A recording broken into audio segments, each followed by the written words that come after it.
Welcome to Home Electrification Part 2. This video continues on from where we left off in Part 1. Funny how that works. There's a clicky thing, link below, all that.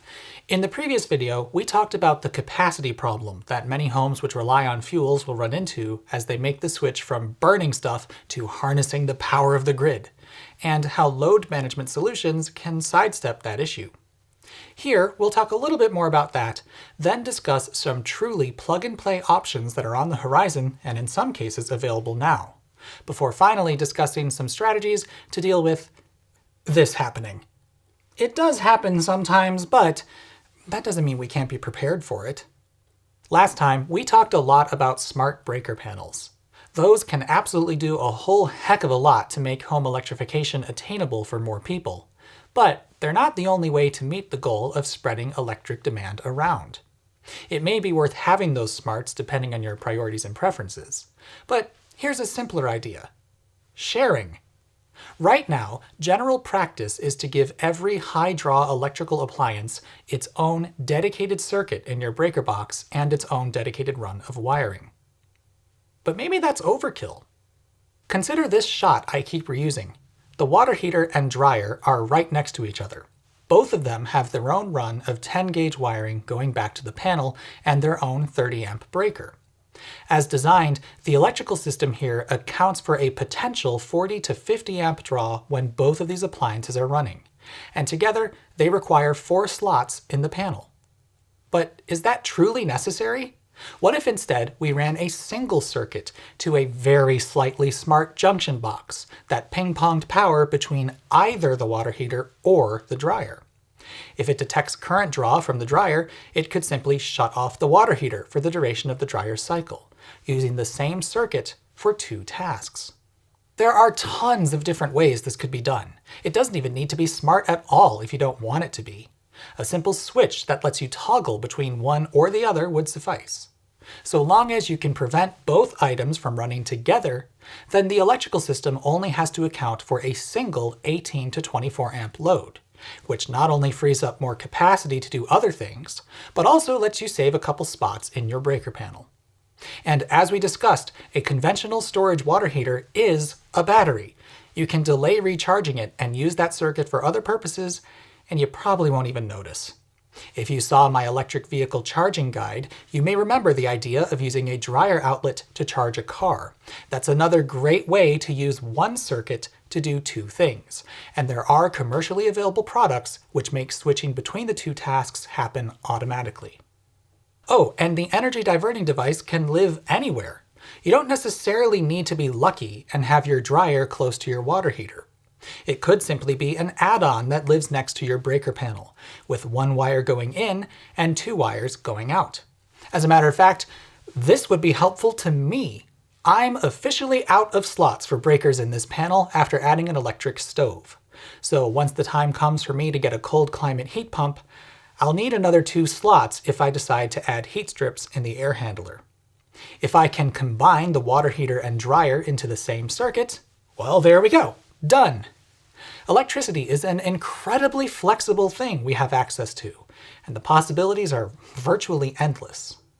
But no matter if our load management solution is a smart panel or smart junction box or something else, it still won't solve the running new circuits problem. If there isn't a high-capacity circuit going to where your stove, water heater, and dryer live, well, that's still work you have to do. It's not exactly rocket surgery to run some new wires, but it can still be expensive and difficult. But I have good news. Thanks to the miracles of batteries and heat pumps, you can actually electrify all those things without doing any work at all. Okay, well, maybe a little bit. And the stove isn't a real purchasable product quite yet, but 120-volt heat pump water heaters and clothes dryers that just plug into a standard household outlet are on the market today. Before we continue though, these are not magic bullets, and rest assured, I know that. Please don't think I'm suggesting these options will work for anybody. All of them have downsides, so there are reasons you may still prefer to run new circuits for conventional electric appliances. However, the ability to cut gas out of your clothes drying, water heating, and diet without doing any electrical work is pretty powerful if it can work for you. I'll start with heat pump water heaters because those things are cool. Literally. Now, while they are cool, this section is pretty long because of the 120 volt solutions out there, this is definitely the most nuanced and every application is different. But I ain't afraid of no nuance, so let's dive in. Most electric water heaters simply run electric current through heating elements that stick into the water. Simple and effective. But you need a lot of power to do that. Heating water is, frankly, hard. A heat pump water heater can dramatically reduce the power you need because instead of using electrical energy to make new heat, it gobbles up heat energy from the air surrounding the tank and moves it inside. A heat pump water heater looks just like any other, except it's a fair bit taller to accommodate what essentially amounts to the guts of a small air conditioner sitting on top of the tank. When it needs to heat the water inside, it switches that quasi-air conditioner on. Now, don't worry, they aren't as loud as a typical air conditioner. Reportedly, newer models are a bit louder than your average refrigerator. But they do behave like air conditioners in that they will make the space you put them in colder. This might seem weird, but that's where it's getting its heat energy from. It's a lot like a backwards refrigerator. Instead of keeping its insides cold by pushing heat out, it keeps its insides hot by pulling heat in. That side effect might be the best thing ever, or a bit of a bummer, depending on where you live. Or perhaps, as would be the case for me, both. A heat pump water heater effectively provides a bit of free cooling as it squirrels away heat energy in the tank. And, just like an air conditioner, it also removes moisture from the air. In my Midwestern basement, this would be super duper welcome late spring through early fall. Usually I spend a not small amount of energy running a dehumidifier down there, which incidentally also generates a good deal of heat. But if my water heater did some dehumidifying while also giving me a bit of cooling and also drastically reducing the energy cost to heat water, a task I'm going to be doing anyway, sign me up right now. In the winter months though, it would turn into a bummer. Now the thing is stealing some of the heat my heating system just spent a bunch of work creating. But that's not necessarily terrible. Lots of folks consider this to be a deal breaker for heat pump water heaters.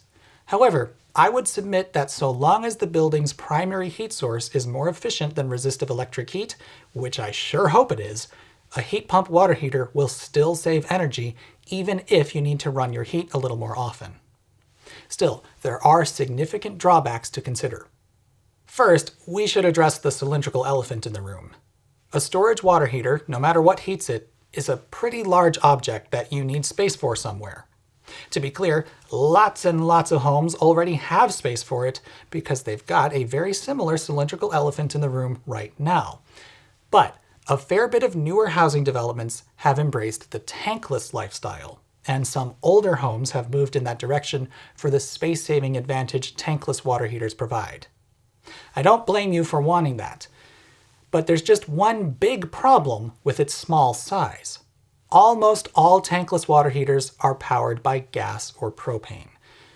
And regrettably, if you only have the space for a tankless water heater, you might very well be stuck with gas for the foreseeable future. Electric tankless water heaters do exist, but they need astounding amounts of electrical power, especially if you live in a cold climate. Again, heating water is hard, and if you want to get water from near freezing to hot shower temperatures at a flow rate of 2 gallons per minute, which is about 7.5 liters, you're going to need roughly 1.4 million joules per minute, or 23,535 joules per second. And a joule per second is what a watt is. So to do this with electricity, you need 23,500 watts, or essentially all of the power available to you with 100 amp service. That's just not realistic, and that's the entire reason storage water heaters are so common in the first place. The water in the tank, plus its thick blanket of insulation, buys you time, so you only need to add moderate amounts of power to make it and keep it hot. Soapbox alert! Honestly, having a highly insulated tank is such a useful feature for several reasons. Not only does it allow us to shift energy demand around, but it also provides an emergency reserve of potable water. And personally, I feel like the movement away from storage water heaters is not super good now that heat pump water heaters exist, which rely on that storage to work. By the way, allow me to address a common misconception. Tankless water heaters absolutely do not provide you with instant hot water. As a matter of fact, they're slower at producing hot water because it's not already hot. They have to detect flow when you open a hot water tap and perform a startup sequence, which takes time. If instant hot water is what you're after, a hot water recirculation system, which pumps a loop of hot water around the pipes in your home, is what you actually need, and that can be installed with a conventional storage water heater. Really, the only other advantage of tankless units, aside from their space savings, and frankly kind of dubious claims of reduced leaking risk, is that you can't run out of hot water. But to make that possible, you either need a bonkers amount of electricity available at a moment's notice, or something flammable, which you can burn at a rapid clip. Given the tremendous energy savings a heat pump water heater can provide, I would highly suggest against taking a hot water storage tank out of your home design. And if you live where that has already been done, you might want to plan on adding it back in someday. You are absolutely welcome to disagree with me, but I find that the ability to collect the energy around the tank, which is, to be clear, entirely free in the warmer months and year-round in some climates, is much more interesting than having a limitless supply of hot water. But now that I'm off that soapbox, assuming you like this idea and have the space for a heat pump water heater, well, not everybody has a basement, and depending on where your water heater lives, you might still run into some issues. You can generally run a duct from the water heater's cold air return and push that air somewhere else so it can live in a tight space like a utility closet, but regardless, you will have to live with it producing cold air somewhere. And if your water heater currently resides in an unconditioned space like a garage, if ambient temperatures regularly get near freezing out there, it may not work. You also have to deal with it producing an entirely new kind of water. Surprise water! I mentioned earlier that it provides free dehumidification. That happens because as it collects energy from the evaporator, its surface becomes very cold, which causes moisture in the air to condense on it. That condensing moisture eventually piles up into droplets of water that fall off the evaporator and then need to be dealt with. If you have a drain where your water heater is, obviously this is no sweat. But if you don't have a drain nearby, you may need a condensate pump or similar to push that water away. The next big downside is the recharge time. Heat pump water heaters are slower than hot sticks and water heaters, and in fact, most heat pump water heaters for sale today are 240 volt hybrid models, which still have traditional heating elements as an option. You can choose to use them in the winter months or if hot water demand is high. But if we're talking 120 volt models that only have the heat pump, you won't have that option. Some work around this by keeping the water extremely hot and using a thermostatic mixing valve to temper it with cold water on its way out of the tank. In effect, this artificially increases the size of the tank without letting dangerously hot water get to your taps. But if you do end up using all the hot water in a 120 volt heat pump water heater, it will be a few hours before the tank is back up to temperature. Luckily, an easy solution is making the tank bigger, and they make big ol' 80-gallon versions if you need a lot of hot water. Though obviously space might be an issue there, and the bigger the tank, the longer the recharge time. Energy is energy, and water is water. Finally, there's cost and availability. A basic electric water heater costs between $500 and $600. Meanwhile, a heat pump water heater costs 3 to 4 times as much. For those of us who have electric water heaters right now, that cost delta is paid for pretty quickly because of how energy intensive heating water is. But if you're coming from gas, the savings probably won't be quite as dramatic. And if your electricity is expensive and your gas is cheap, they might not materialize. Don't discount the free cooling and dehumidifying though, especially if you live where it's warm year-round. Then there's the issue that 120 volt heat pump water heaters are brand spanking new, hard to find, and in some cases not available for sale in all markets. Rheem, for instance, reportedly will not sell theirs outside of warm climates. Which, I mean, I guess that makes sense, but it's not like they wouldn't work in the majority of basements around here. On that note, because heat pump water heaters are a fairly new thing, we're still learning how best to use them. For example, research has recently shown that we don't need the air volume available to them to be as big as we thought, meaning they can go in smaller rooms and still work effectively and efficiently. There are also split systems, which get their heat energy from outside air. Though frankly, this would only be advantageous in winter months, and a waste of free cooling in warm climates. So I don't expect to see that become widespread unless you live where home heating systems that also produce hot water are common. If you already have a separate water heater, it's much easier just to yank out one thing and replace it with a similar one. On that note, dryers. Heat pump clothes dryers are available right now, and these bad boys plug into a standard outlet, use far less energy than a conventional dryer, and don't need any venting, so they can be placed anywhere. This makes them much easier to recommend. In fact, for many people, they're unlocking the ability to have a dryer in the first place. I must confess that I'm not the biggest fan of the name heat pump dryer though, because the pumping of heat is mostly incidental to how they work. I got tripped up by this myself. Their actual task is to dry things more than it is to produce heat. Heat pumps just happen to be a common way that we do that. A heat pump dryer is the same tumbly cylinder you're used to, but with the components of a common dehumidifier cleverly snuck into a recirculating air path. Air is continuously blown into the drum, picking up moisture from the wet clothes tumbling by, and then it's drawn over a cold, energy-absorbing evaporator once it exits the drum.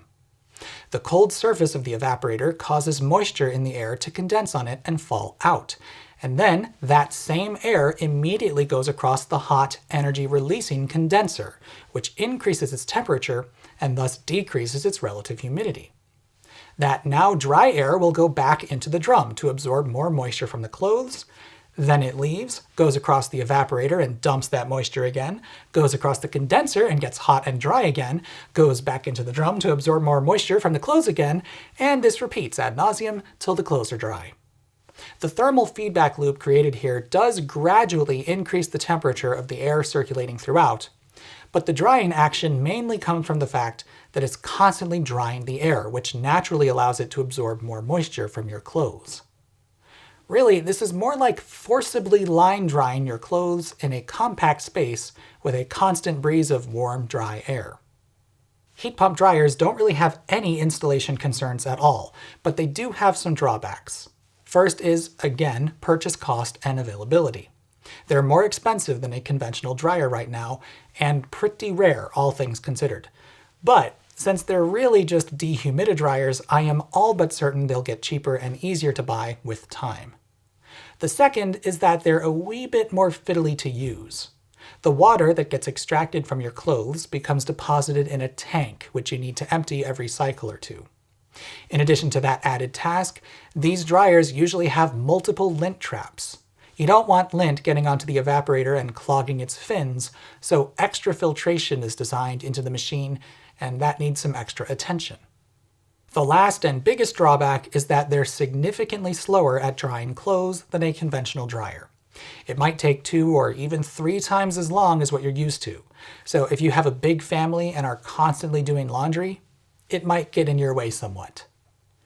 Really, that's kinda it though.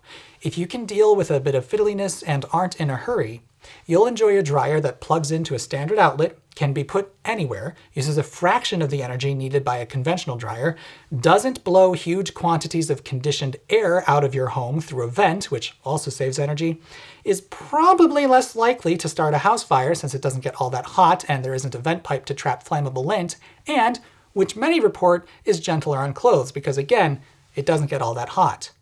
There's a lot to like about them, so long as speed isn't your #1 priority. And lastly, let's talk about the drop-in replacement for a stove that doesn't really exist yet but is on the way. Quick note though, if you're going to be all grumbly about the idea of using an electric stove, you need to try an induction stove first. They're not yet very common at all in the US for some unknown reason, so many of you may be imagining old-fashioned resistive stoves, which, although I personally don't have a problem with, are definitely much less controllable than gas. But induction technology flips this on its head because the cooktop heats your cookware directly with the power of magnets, essentially, offering the same instant change in heat intensity that gas does, and with much higher power levels too. While full-on stoves and cooktops remain weirdly expensive and rare here, you can get cheap portable burners like this if you're interested in giving it a try. The biggest downside of induction is that it doesn't work with all cookware, but if a magnet sticks to the bottom of a pot, it should work just fine with any induction cooktop. But let's move on. Cooking, at home anyway, is an exercise in using a lot of power, but only for brief periods of time. Today, we supply electric stoves with high amperage 240 volt circuits so that they can pump out 10 kilowatts on a whim. But they very rarely do that, and never for long. Having that much power available is only necessary because a stove doesn't have a way to store energy. But what if it did? If your stove had a battery to serve as an energy buffer, it wouldn't need access to a huge power supply. It could slowly charge that battery from an ordinary outlet and then pump out big bursts of power when you need it to cook a meal. And when you no longer do, it'll go back to charging the battery from wall power to prepare for the next round. This might sound far-fetched and somewhat silly, but you don't need a very large battery to make a very powerful stove. Yes, a stove needs to pump out a lot of power, but it doesn't actually use a lot of energy because the power comes in bursts. About the longest high-power burst you're going to need is for boiling large quantities of water. And that still doesn't amount to all that much energy in the grand scheme. In a real-world test I did with a conventional electric stove, a burner outputting about 2 kilowatts took 18 minutes to boil a gallon of water. And 2 kilowatts for 18 minutes is only 600 watt-hours. Portable battery banks of that size are easily attainable and under $400 these days. Obviously, a cheap battery bank from Amazon ain't gonna cut it, but the point is, you don't need a huge battery. 2 kilowatt-hours of battery storage would be pretty generous, and because it's 2023 and progress has indeed been happening despite what you might have heard, we have relatively inexpensive and stable battery chemistries like lithium iron phosphate that are well suited to this task right now. And that's why startups like Impulse and Channing Street Copper are developing cooktops and ranges using this very idea. Now I know, the word startup carries a lot of baggage, and sometimes they don't always operate in the most, let's call it, sensible fashion. For instance, Impulse is working on a perfectly nice looking induction cooktop, which I'm sure will be a lovely product that people will be happy with. Its battery will even keep it working through a power outage, which is very neat. But, and I hate to be the bearer of bad news, it cannot have a huge impact here in the US because most of us have, ranges. We don't have separate cooktops and ovens. That's fancy pants stuff for those Europeans. That's a joke, but according to the Energy Information Administration, 89% of US households have ranges. It is a slim minority who don't. So, if anyone at Impulse is watching, you gotta make a range. I would suggest adding it to your development path before a giant like Whirlpool steals this idea. Or indeed, a different startup, like Channing Street Copper. Their range has a name, Charlie, and it's sold out. And it was also quite pricey, and apparently only sold in the Bay Area. That's kind of weird. But they are incorporating a very generous 4 kilowatt-hour battery into its design, and also are putting some neat tricks up its sleeve. For instance, like Impulse, it will also work as a stove through a power outage, but Charlie can also offload its stored power to other appliances like your fridge. That's really cool. And yeah, if you're going to put a big battery in there, why not offer a way to use its energy for other things? Hold on to that idea, folks, it's coming up again soon. Now, by all means, I hope these startups succeed. More players are always welcome. But this idea, unless it's patent protectable, which I suppose it might be, but I'm no patent lawyer, is frightfully copyable. In fact, since most electric ranges have a big old storage drawer below the oven, it's almost too easy. If someone just makes a sufficiently large LifePo battery pack that will fit in the drawer with a 120 volt charge controller on one end and a 240 volt inverter on the other, you could just slap that thing into an off-the-shelf range and be done. I'm sure there are more cost-effective and power-efficient ways to do this, And I'm also pretty sure that industry incumbents are gonna find them if they're not already working on it. But this is by no means a huge technical challenge. But now for the frozen pecans. Pros and cons. Obviously, adding a battery to a stove makes it a more expensive stove. However, if it saves you from the hassle of installing a range circuit, it could easily be worth that expense. And as batteries get cheaper, well, you can bet the cost delta will shrink. But, of course, we now have the fact that there's a battery in there which will one day need replacement. Lithium iron phosphate batteries have a promising lifespan, and Channing Street Copper is claiming 80% capacity after 20 years of use. So this isn't necessarily a huge deal, but I certainly hope manufacturers don't get too proprietary with their battery designs so they can be replaced down the road with minimal hassle. The ability to use the stove through a power outage is a pretty big pro though, and in that way makes it better than any conventional electric option, and essentially equivalent to gas.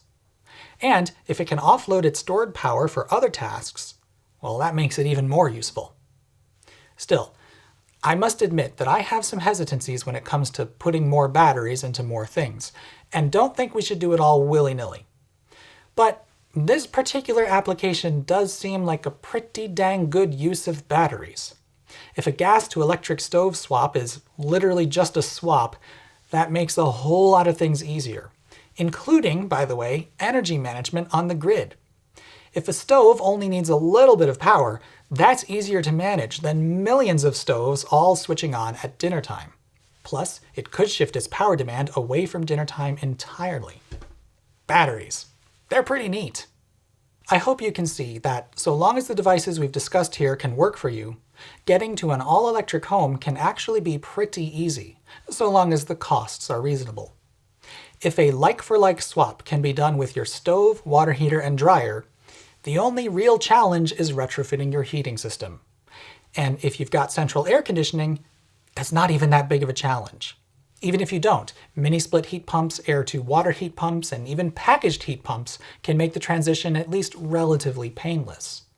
Just gotta work on pricing, availability, and HVAC companies resistant to change, which is a bigger barrier than you might expect. But now, let's talk about what happens if the power goes out for an extended period of time. That's a concern I know lots of people have with an all-electric home, especially if you live where losing your heat source can mean freezing your pipes. However, I think it's important to acknowledge that a gas-fired forced air furnace doesn't work without electricity.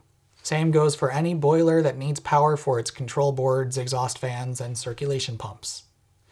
Yes, there are people jury-rigging plugs onto their furnace so they can run it from a portable power source, but for the most part, those of us with gas heat still lose our ability to use it when the lights go out, unless we have some kind of whole home backup generator. And, spoiler alert, those don't all run on natural gas.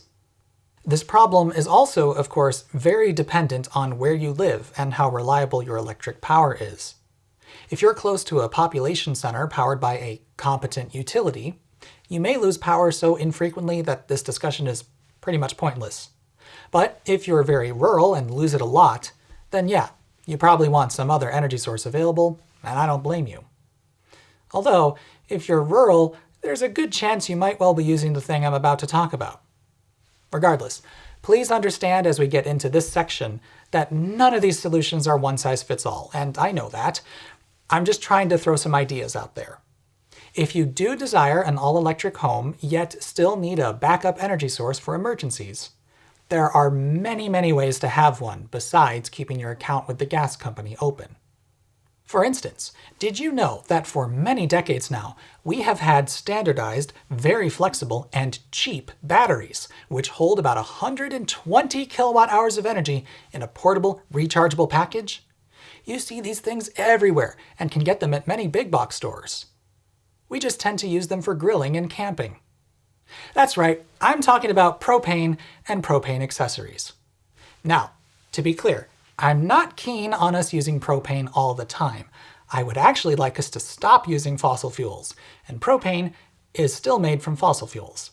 However, it has several huge advantages as an emergency standby energy source.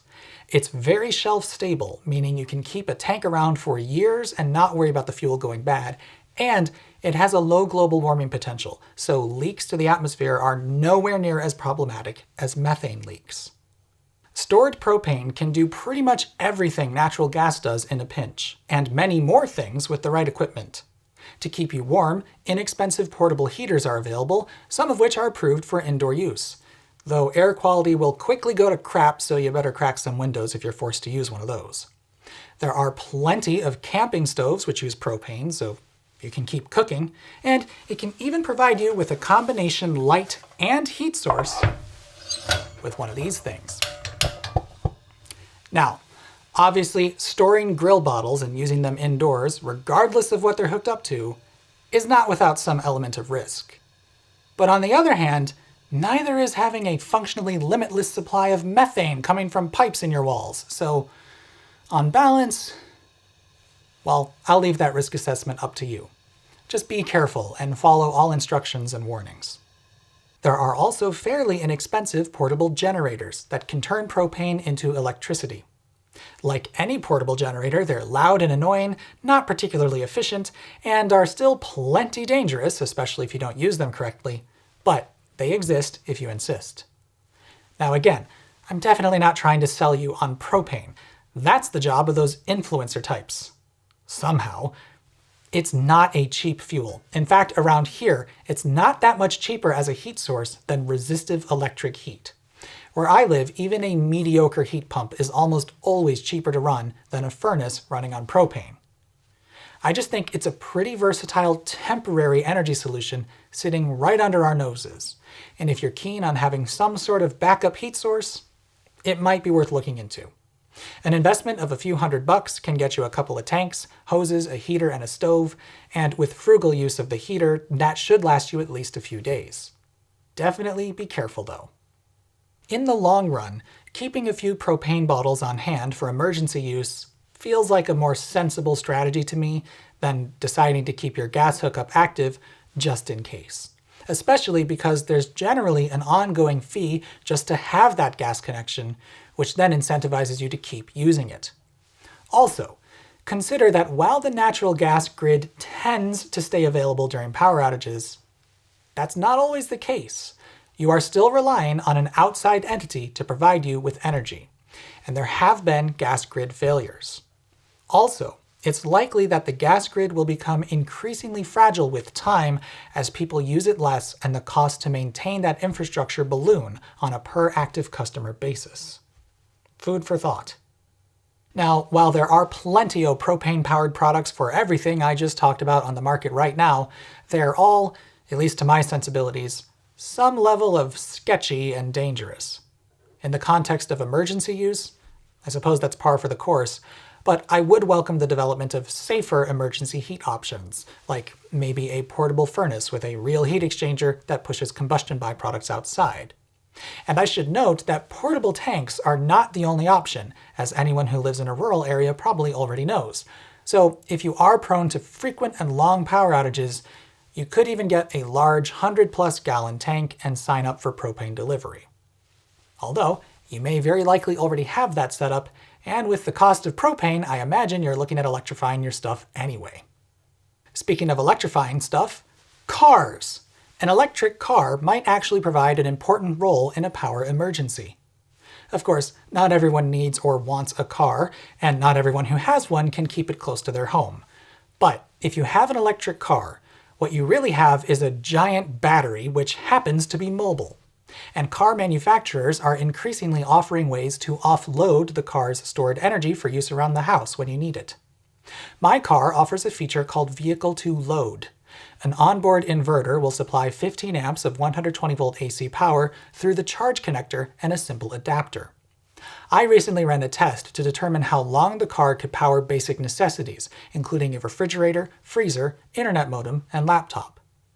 Doing that for 24 hours, plus using the car to cook all my meals during that time, used a mere 12% of its battery pack capacity. By planning ahead and ensuring the car is fully charged prior to forecasted inclement weather, I can expect the car to provide at least 5 full days of backup power for those basics, and still have the driving range to travel roughly 100 miles. And all the while it provides emergency power, it does so silently and without the risk of carbon monoxide poisoning portable generators present. As DC fast charging stations proliferate, I will also have the option to take the car there and get another 5 days of backup power with 15 or 20 minutes of charging, assuming a close enough station is online, of course, but I expect commercial areas with DC fast charging stations will get priority repairs when power grid problems occur. Obviously, this strategy is full of caveats. I didn't account for heating or cooling needs, and my car's V2L function is limited to what a standard household outlet can provide. But Hyundai's implementation is by no means the only one out there. We can look to Ford to see the other extreme. Ford offers what they call intelligent backup power with the F-150 Lightning. That system integrates into your home's electrical system, kind of like a generator would via a transfer switch, and can provide nearly 10 kilowatts of power. With that much on tap, you can do pretty much anything, including run a heat pump or air conditioning.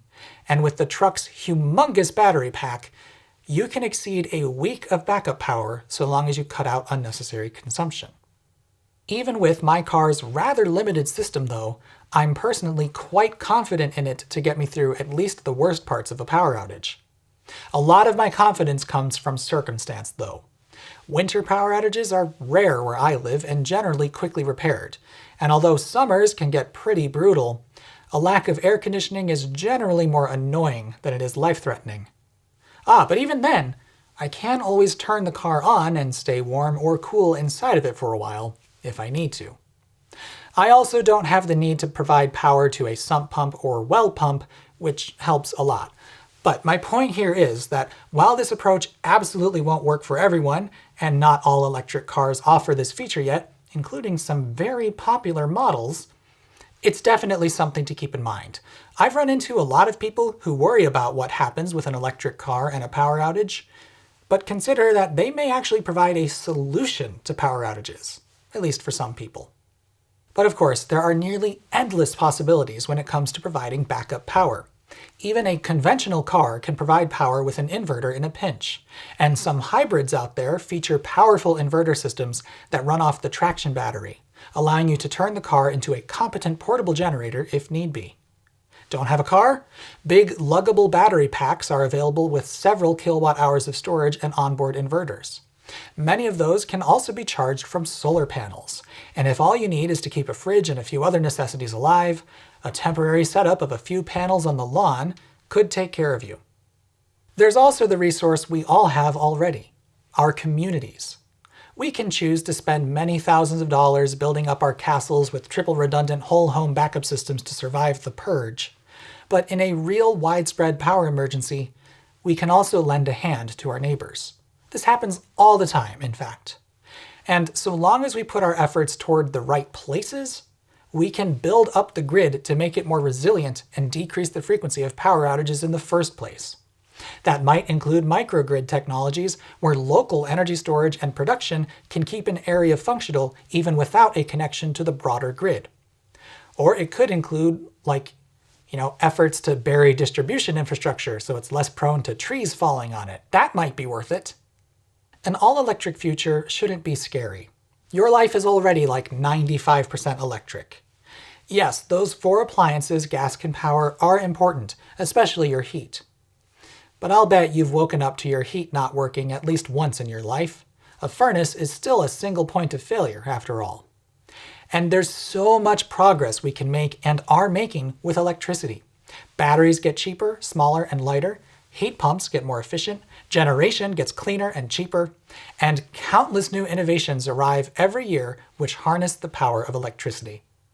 Meanwhile, gas is just gas. We've already done about all we can with it, and there's no more room to innovate. The writing's on the wall. If you've made it this far, thanks very much for watching.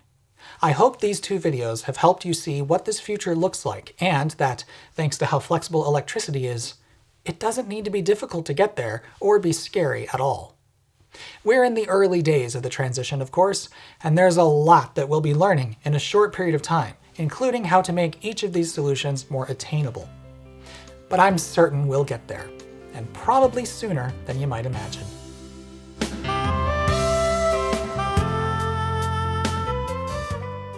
But here's a simpler idea. Sharing. Right now, I don't like how that went. I'm gonna restart. But they're not the only way to meet the goal of spreading electric demand. While they are cool, this section is pretty long because of the 100...